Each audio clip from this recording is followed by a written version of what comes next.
Welcome to Discoveries from OC Playwrights Alliance.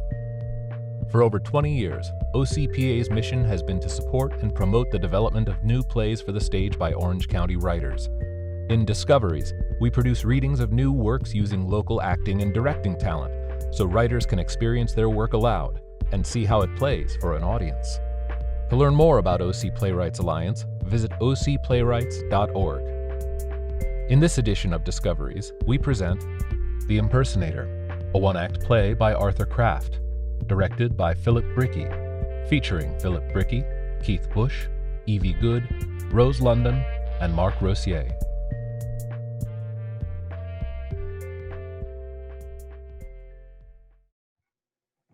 A hallway outside a small office, inside which are a desk and two chairs. The counselor seated at the desk, and a student, Yvette Nicholson, in a chair. During the following, he gesticulates. She pouts but doesn't respond. Phil Cooper wanders on downstage, the hallway from the left, turns one way and another, looking for someone. Can't find whoever it is, opens his cell phone and dials. A phone rings off stage. Joel Cooper answers. We hear his voice, but do not see him. Hello? Achoo! Joel, what are you doing home? I live here. I mean, why aren't you at Simeon High School? How do you know I'm not at Simeon High School? Because I am, and I can't find you. What the blazes are you doing at the school? Looking for you. Thought I'd drop in and see how a school psychologist wastes taxpayer money. All right, wise guy. I do more for taxpayers than you do acting the psychopathic liar in that idiot play you're in. My character is not a liar. He's misunderstood.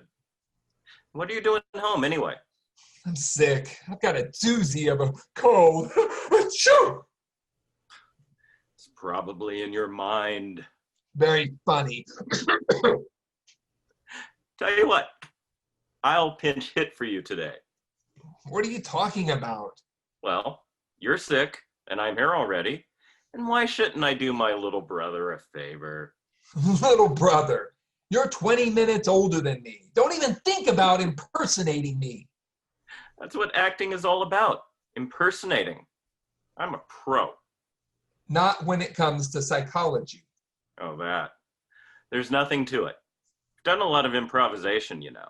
I'm warning you. The counselor exits his office through an imaginary door facing downstage, sees Phil. Joel. Don't be so... Joel. Don't be such a worrywart. Mr. Cooper? Huh? The office told me you called in sick. Then the office was wrong, wasn't it? Phil, are you there?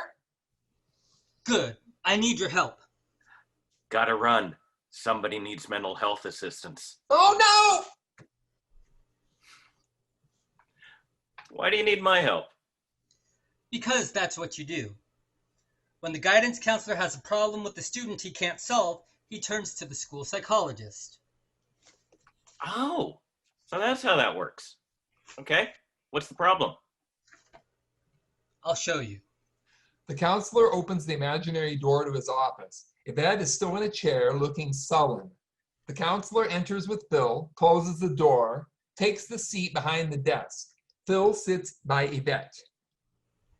Mr. Cooper, this is Yvette Nicholson. Yvette, this is Mr. Cooper. Mr. Cooper is the school psychologist. You see the problem? No.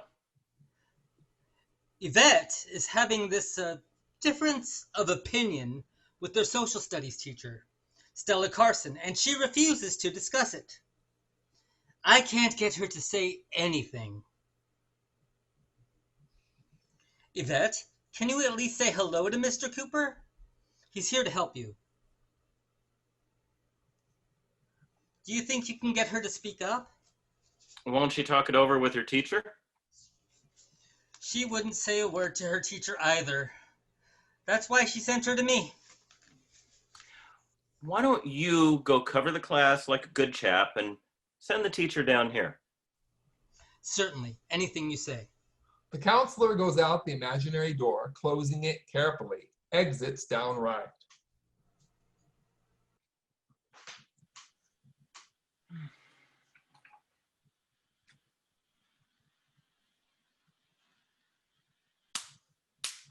You wouldn't. You can't. This is high school. It's against all the rules. He brings the belt down on the desk, making a very loud sound and scattering the papers on top. Don't hit me. What's going on with you and Mrs. Carson? She was saying I was cheating on a test and gave me a 0. Now are you happy? And were you cheating? No, I wasn't. Phil slams the belt on the desk again. Yvette starts to cry. I got one answer from the girl behind me. That's all. I knew all the rest. I didn't deserve to get a 0 on the whole test. Now the best I can get on my report card is a D. My father will kill me.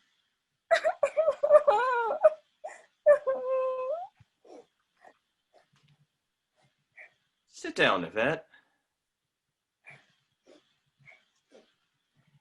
You know, it was wrong to get even that one answer. I know it was wrong, and I'm sorry. I was going to apologize, but Miss Carson came at me like I was some kind of serial killer or something. Yvette, I happen to know Mrs. Carson very well. In fact, she told me about this incident. She did? But it just happened a few minutes ago. In fact, she was quite broken up about it. She sure didn't seem like In it. many ways, you remind her of her daughter. What? Same age, even look like her a little. I do? Except her daughter's gone the wrong way. What do you mean? Drugs. Shoplifting. Don't ever tell Mrs. Carson I said this. But it could be why she wanted to be sure you didn't start down the same road. Oh, I had no idea. I shouldn't have... I'm sorry. She ought to be here any minute. Phil Right leaves here. the office by the door downstage. Stella Carson, 50-ish and all spinster, enters down right, clomps toward him. Mr. Cooper. Are you Mrs. Carson? Miss Carson. The counselor said you wanted me to come down here and try again with Yvette. I don't think it will do a bit of good, but That's a pretty upset little girl in there. well, there's a pretty upset teacher out here. Cheating is one thing I will not tolerate. You know, Mrs. Carson, there are many reasons for cheating on a test, only one of which is to get a better grade. Another reason to cheat is to do well to impress the teacher. I'll bet you never thought of that. I don't need any of your psychological approaches, thank you. Yvette thinks of you as her mother. She what? Her mother. Nobody knows this but me, and don't you dare bring it up. But her mother deserted the family 3 years ago. Well, lots of students come from broken homes. That's no... And she, Yvette, has in her mind, you understand, sort of adopted you. You mean she thinks of me something like her mother? She thinks you are her mother. She what? In her poor delusional state, she has come to believe that you are her mother. Don't tell her otherwise. But... It's not surprising she also thinks you are the greatest teacher she ever had. Oh, well... She wants so much to please you. That's why she got the one answer she was unsure of from another student. She already had a near perfect paper, but she wanted to hand in an absolutely perfect one. For you. And I treated her so... Why don't you go in now and talk to her? And remember, Not a word about what I told you. It's strictly confidential. Miss Carson nods, dabs at her eyes with her handkerchief, goes into the office and up to Yvette. Phil closes the door. The counselor enters from down right. How'd it go? Phil shrugs. The counselor opens the door a crack and peeks through. They're actually talking to each other. How'd you do it?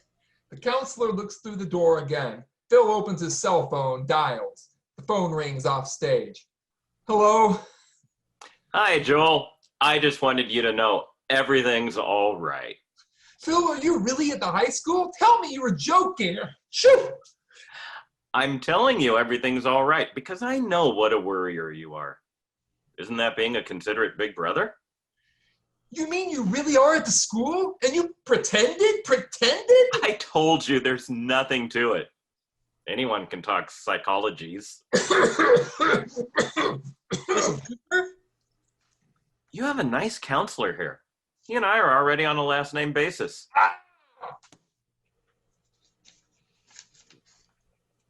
Look, they're both in tears. They're hugging each other. Say, Joel, Mr. Cooper, my son will be graduating from high school next year and is interested in psychology. I want him to study where you did. Where did you get your training? Yale School of Drama. And Phil continues off, leaving a dazed counselor. The end.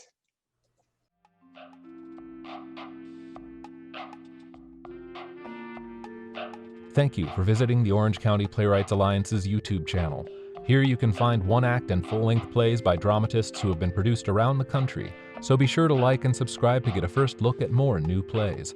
If you'd like to learn more about us, visit our website, ocplaywrights.org, or our Facebook page, facebook.com/ocplaywrights.